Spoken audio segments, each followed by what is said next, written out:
За өнөөдөр та бүхэндээ зориулж баруун итэдэд зорчсон тэмдэглэл чөтгөрүүдийг дарсан нь гэх нэртэй Хятадын уран зөгнөлт инэдмийн киног ярьж хөрвөлдлээ. За ингэж шууд кинонд орцгоё. Эрт цагт Хятадын загасчдын тосгонд хачиргалтай үйл явдал болж байгаар кино эхэлдэг. Охины усаар тоглохын үед аав түнд уснаас хол байхгүй бол мангас аваа явчин шүү гэж айлган тийш артаа гээд ус руу заахад аав нь гинт гарч ирэн охиноо ойлуулж орхино. Аав нь охиноо харагдах энэ мөчөөд ямар нэг амтан түн рүү дайрсан гэлтэй ус руу авч ордог. Нуур цуснд бодогдсон аав нь амтан бариулсан тул хүмүүс өөрсдөө хамгаалахаар чөтрийн ангууч хөсөлж аимшигт мангасыг устд харуулна. Ингээд чөтрийн ангууч нуур руу тесрэг бодож шидэж мангасыг устгахад мангасыг дарсан түнд тосныхан баяснаа илэрхийлдэгч. Тэр надад бэлэгсэлд чухал биш. Би дэлхийг аврахаар ирсэн гээд чөтөр уг амтныг өдөрдөн залуу руу дайрсныг олж мэджээ. Тэр амтныг одоо яах их нь та нарын асуудал гээд тэдэнд санал авах үед хүмүүс дундаас өрөөс үстэй залуу гарч ирнэ. Энэ залууг тан гэдэг бөгөөд тэр чөтрүүдийг номгдохоор явж буй сагл хүртээгүй лам юм. Тан тэдэнд энэ та нарын бодож байгаа чөтөр биш. Харин гим хоргүй аруу загас. Идэхгүй бол үүнийг хардаа гэд зураг үзүүлдэг. Гэтэл энэ үгнээс нь олж чөтрийн ангууч түүнийг чөтөрт эзэмдүүлсэн байна. Хурдаж шатаах хэрэгтэй гэж уриаснаар тосныхан ламыг зодож нүдэн барьж хүлдэг. Тэд таны үгийг сонсолгүй эхнээсээ ус руу орох ба та мангасыг ирж байгааг хараад уснаас гарахыг анхааруулдагч. Хүмүүс жаргалтай аргагүй сэлцгээж байлаа. Удалгүй эмэгтэй мангаст бариулснаар баяр өндөрлж хүмүүс эрэг дээр гарах нь аюулгүй гэж бодож байтал мангас урт хэлээр нуур руу авч ордог. Тэднийг зүгт хооронд өнөг чөтрийн ангууч мөнгөний хулгайж байгаад баригдан тэр хүмүүсийг хуурж ашиг онжоо хайсан хоромч нэгэн байжээ.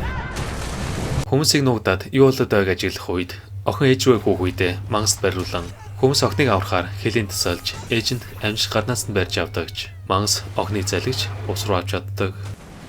Ээж нь араас нь өсрөх боловч ойрлохоос өөр юу ч хийж чаддаггүй.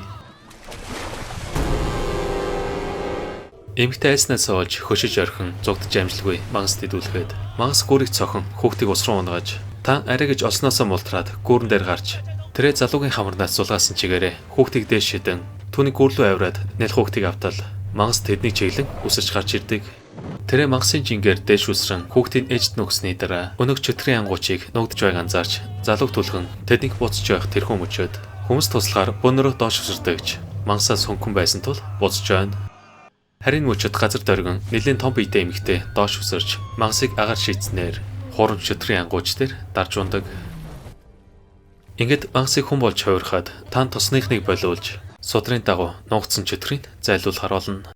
Тан судрыг харж дуулдагч сонсгоо аргагүй муухай суучаар залуу түүнийг болиулахаар нүдж эхэлтэл эмэгтэй гинт үснээс нь чирэн хэсэг балбаж байснаа залууг хувирахаас сэргээлэн шидэж шуудаан дахиж жижигхэн тоглоом болгодог. Ингээд мангасыг ясны дараа эмэгтэй тэдэнд чөтрийн ангууч гэдгээ хэлнэ. Та мангасыг дарахад ашигладаг судраа харуулхад дуа түүнийг шоолж инээн хүмүүс эмэгтэйг баатар мэд хүндлэн баярлснаа илэрхийлдэг. Харин нөгөө талд таны урам хугарч их багштай ахад бүтлгүйснээ хэлнэ. Багш нь муу муухайг сайн сайхан болох амаргүйг сануулan танд чөтрийн нуугдж байгаа газрыг зааж түүнд алдаага засах боломж олгодог. Энэ үед бадарчид замдаа хоолны газраас шарсан гахай мах захиалдал өмнө идж байснаас нь гоё амттай байлаа. Гэвч тэдний гайхшуулж буй зүйл нь тэр хоёроос өөр ямар шүүлтүүлэгч байхгүй. Тогож залуу нь хүний махаар хоолдог чөтгөр аж таарснаар тэр хоёр зугтаж чаддгүй түүнд алуулдаг. Оройн тань чөтрийн нуугдж байгаа газар руу ороход битүү хүмүүсээр дүүрэн орчнод боломжийн байдагч. Түүнд үнэн төрх нь харагдах бөгөөд та эмгтэйг цогож толдох гэтэл дуан гарч ирэн эмгтэйг цогсоор тоос болгон хувиргадаг. Тулаан эхлэхэд дуан чөтрүүдийг нэг нэгээр нь устгах ба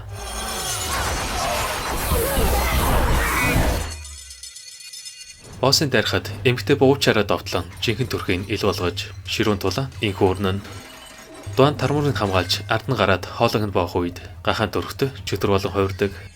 Тэрэ гарын хүлээд чөтрийг амаараа сорохыг хүсгээд тан гайх чарж байснаа өдшгүй муу хамтныг хүчээр үнсч чөтрийг бие даавна. Дуан тэр дорн соруулж таримдаа шуудаантай хордогч чөтөр хит үжтэй байсан тул лазнаас суулрхан тэр.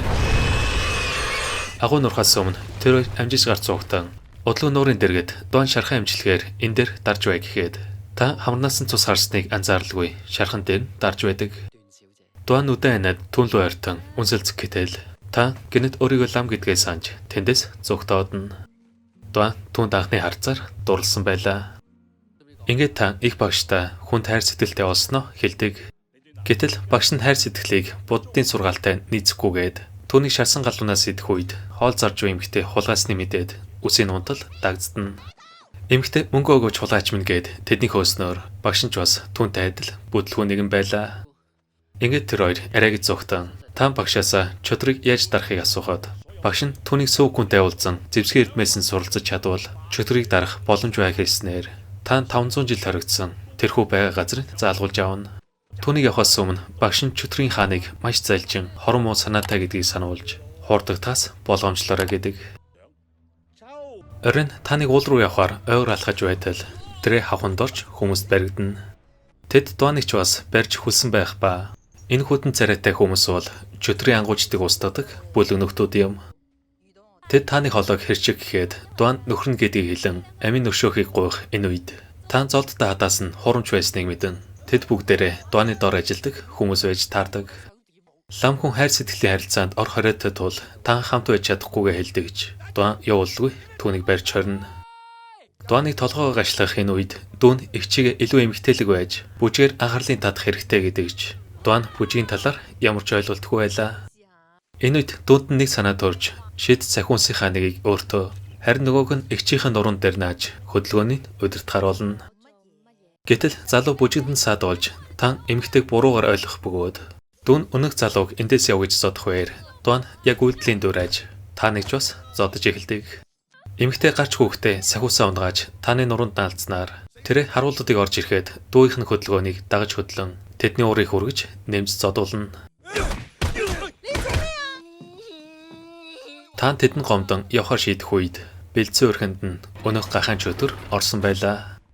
Бүгд тэрэглүү ороод зугтахаар болдогч хөдөлгөөрийг ажилуулж буй хэдэн нэг цогч авснаар гахаан чөтөр тэднийг үүсэж тулж ирнэ. Дуан ламыг түлхэж унагаагаад тэдний гахаатай мөрөлдөхөд азар хинч гэмтэж бэрдэлгүй бүгд амьдулджээ. Гахаан чөтөр тэднийг идэх гэхэд барын дүр товирсан залуу хаанаас ч юм гарч ирэн чөтрийг хийсэн цохиж зугттаан зэрэгцэн авах хөлт болон чөтрийн ханху түүнийг дагаж ирсэн байдаг. Туслууд нь цэцгийн дэлбээ шидэн хийснийг биелүүлэлгүй ханхуг урлуулах нь тэр. Удалгүй тэр эдэг муудалцах үед танд тэдэнд бид хамтрах хэрэгтэй тэгж байж чөтрийг ялах боломжтой гэдэгч тэд бас чөтрүүдэд бол түүний нэр хүнд олох зорилгоор ийм зүйл хийж байна гэд хамтрахаас таталцдаг. Тан судраа авахар дуанд уурлах үед тэрэ судрын нураад аар шидэж муу тэнэг амтан хэмээн түнд ураа гаргана. Дуан ханхууруу ойртон хардуулахыг хүссэнж та үнийн анзааралгүй тэндээс явдаг. Дуан гонилсан арцтай үлдэх бөгөөд ингээд цөөн хүнийг олох замдаа та уусыг давж бороо салхин цохиулан тэрэ уулан дээр хийдийн олж очдогч хинч байдаггүй. Түүнийг бяцлах энэ үед бурхан багшийн дүр харагдан та саран цэцээр дүүрсэн газар дээрээд навчаар тагалсан ав руу явж ордог. Гэтэл галзуурсан гэмээр хүн түүнийг тэрвэрж үнсэх ба та уг хүнийг сүм хүн гэж ойлгон гахаан чөтрийг ялгаад тус олгыг гуйтал тэрэ тамгийг салгаж өгвөл түн туслан гэж амлдагч та залинд нь огт хуурдагддаггүй. Уг хүн түнд урлан аваас гарахыг оролдоход тамнаас олж үндэснүүд түүнийг шахуурддаг.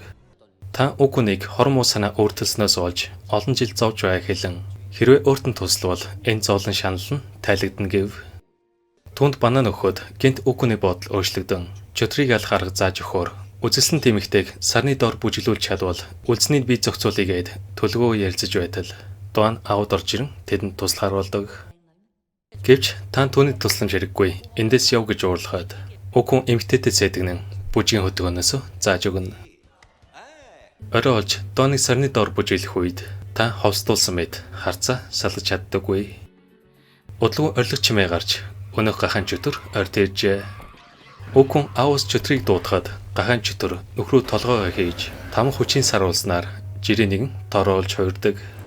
Дуанд чөтрийг хүүхэлтэйн тойрж түнд өгөх бөгөөд дараа нь тэрээр бүгд зүүлгэн түүнтэй гэрлэхийг хүсэж байгааг хэлгээд та түнд хайрг өгөж хурууга таслах гэтэл эмгтээ бөгжөө тайлж аван ахиж ийм зүйл хийхгүйгээд түнд гомдсон байв. Дуаныг аваас гарахад та сарны гэрэлд гуниглд суuna. Гэтэл уг хүн түнд сар ямар харагддгийг мартсан байна. Үнийг харахад тус болоо чимээн гуйхад та гуйлтын биелүүлэхээр цэцгийг таслах энэ үед гинт галаа улзан нэг зүйл буруугаар иргэдэг. Уг хүн сулагдахын тулд түнд худлаа илж цэцгийг таслуулсан байна. Үгүй эрх чөлөөтэй болоод таныг хавцал руу шийдэх ба түүнийг жинхэнэ төрхөнтэй хувирж эцэст нь хоригоос суллагдсан гэж бодож байтал та түүнийг агуулгаас гарсан л болохоос буддаагаас зүгтэж чадахгүй. Тэр одоо ч энд байгаа гэж хэлэхэд үгүй уур хилэндээ автан таны үсийг зулгаж халзалдаг.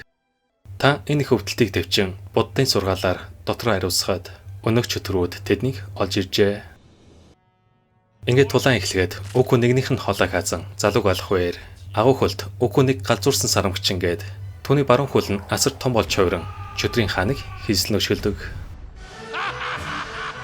Тэр агарт үсрээд сарамгчныг бислэх гэдэгч үгүй хөлийн нэвт цоолж хариу довтлох бөгөөд ханху туслахаараа өгнийг холдуулаад чөтгөрлөө сэлмүүдээ явуулахад үгүй нэгнээс нь зурж зүгтийг оролддогч сэлмүүд нь түнлүү довтлосоор байлаа.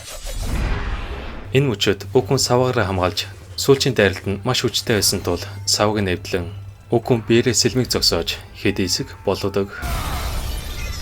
Тэр чөтрийг сэрэж аимшиг дархраанаар тэднийг тоос болгон хувирах бөгөөд таан залбирсан ивэр үгүйнийг ордиж ирэхэд дуан түүнийг өшгөлж түүнээс хол бай гэж анхааруулна. Дуан бүх чадлаараа үгүй рүү дайрах боловч гараа хуулуулан үгүйнд толгоогоо цохиулан арга шийсдэг. Тэр сүүлчийн амьсгаагаараа урд нь хайртай эсгийг асуухад таан түүнтэй анхуулсан цагаас хойш түүнд хайртай байснаа хэлнэ. Дуаныг амьсгал хураасны дараа тэр бүгжийн зүүж гашуудах ба үгүй биеийн дээш шидэж ард тоос болгон хувиргана. Гэтэл энэ үед үгүй асар их энерги мэдэрдэг. Та хайртай хүнээ алдсан ч одоо гэгэрсэн түүнийг юуж зогсоож чадхааргүй болжээ. Судраач тарнаа уншснаар авраг буддагийн төрх гачрээд сүүн хүнийг дарж явахаар мутраа ашигладаг. Дэлхийд оргиж бүх хүчин хоримтлагдах үед үгүй бууж өглгүй дотор нуугдсан аимшигт Кинг-Конгийг сэрээдэг. Гэвч түүний хүч буддаатай харьцуулахад өчүүхэн байсан тул алганд нь биз дарагдана. Үгүй өөр ертөнцид ирэх бөгөөд таан чөтрийг асан тэмдэг болгож бөгжөө толгонд нь зүүлгэн сүүн үгнийг шав болгодог. Ингээд багш нь таныг бэлэн болсныг мэдээд баруун итгэд рүү зорчин ариун судрыг олж авчрах үүрэг өгнө. Киноны төгсгөлд өмнө чөтрөө байсан тэр гурав түнд шав орж тэд гэм нүглээ намжлахаар тансан ламтай хамт явж байгаар кино маань ийхүү өндөрлөж байна. Танд өнөөдрийн яаж өгсөн кино тайлбар маань таалагдсан бол лайк дарж суугаа дэмжиж subscribe дараарай. Дараагийн сонирхолтой кино тайлбараараа удахгүй уулзцай. Түр баяртай.